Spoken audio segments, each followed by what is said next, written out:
once I pop it, you can go ahead and take it with your hand, pull it out, just let it rest on the side there, okay? Now, there's two 10 millimeters in the bottom. We're gonna go ahead and remove, or sorry, not 10 millimeters, T10 Torx on the bottom here. So we're gonna go ahead and pull those guys out. This gives you a little more play to get this top mirror cover out. So when doing so, you're gonna go ahead and take your plastic work tool, pry tool here, and you're gonna go up with these top clips, and you're gonna pop it down at the same time, kind of pulling back a little bit.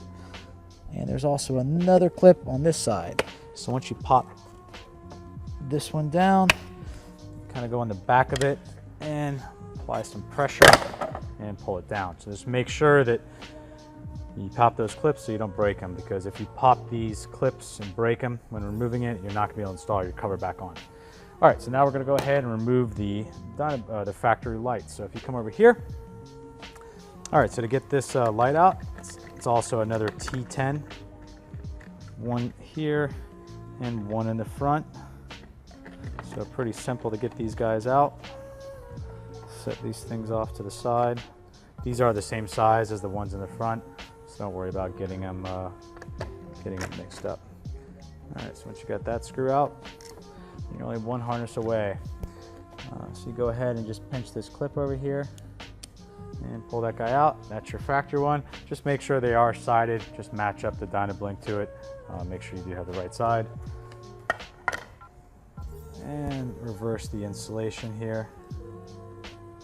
Plug in, and just make sure this little clip here actually is going to lock into this hole right there, and that's how you can actually see your turn signal when you're driving the car. So I'm just going to make sure this little lip here goes on the bottom inside this little plastic lip here, just like so. So it looks pretty clean. And once you got it lined up, and you can take your T10s and go ahead and drop them back in there. Fairly simple install. There is some fragile pieces, so you definitely want to be careful. Make sure everything lines up correctly.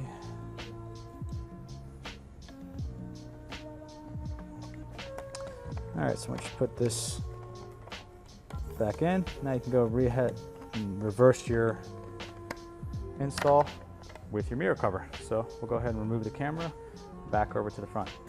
All right, so once we get everything lined back up, your indicator to know that you're all popped back in is, like I said earlier, this little light will pop through the cover and it'll be flush. That's how you know you're all back in there. Go ahead and take these two T10s.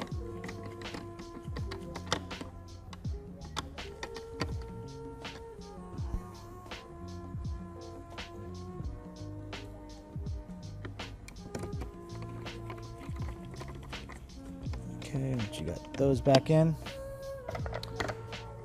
take your cover. Now, this can be a little tricky getting this cover back on so you don't break these clips, so make sure you pay attention here. If you look at your factory mirror cover here, your plastic piece, this lip is going to be on the outside. The correct way is for it to be just like that on the outside.